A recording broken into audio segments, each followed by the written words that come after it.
মাশাল্লাহ মাশাল্লাহ মাশাল্লাহ, আলহামদুলিল্লাহ, কলিজাটা জুড়িয়ে গেল, প্রাণটা ভরে গেল।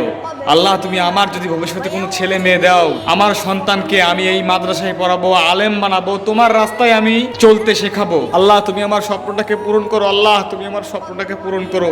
বন্ধু, তুই তোর ছেলেকে কি বানাতে চাস? আরে রাখ বেটা, তুই কি বলস না বলস, আমার ছেলেরে বানাবো আমি ডান্সার, নাইলে নায়ক বানাবো, নায়ক। কি বললি? আস্তাক ফিরুল্লাহ, আস্তাক ফিরুল্লাহ। আর যদি সেটা না পারে তাহলে আমি ফুটবলার বানাবো, নয়তো ক্রিকেটার বানাবো, এই এনে গেলে টাকা আর টাকা। আর সেটাও যদি না পারে তাহলে ডাক্তার বানাবো, ডাক্তার। ডাক্তার বানাইলে ভাই খালি টাকা আর টাকা। তুই কি কস না কস, হুজুর বল আমি আলেম বানাবি, যা বেটা, পাগল হয়েছিস তুই। নাউজুবিল্লাহ, হে আল্লাহ, তুমি এদেরকে হেদায়েত দাও। যারা ইসলামের বিরোধিতা করে তাদের মুখ দেখবো না কোনোদিন। কি তুই আমার সাথে থাক বন্ধু? আল্লাহ, আমি কি ভুল পথে যাচ্ছি?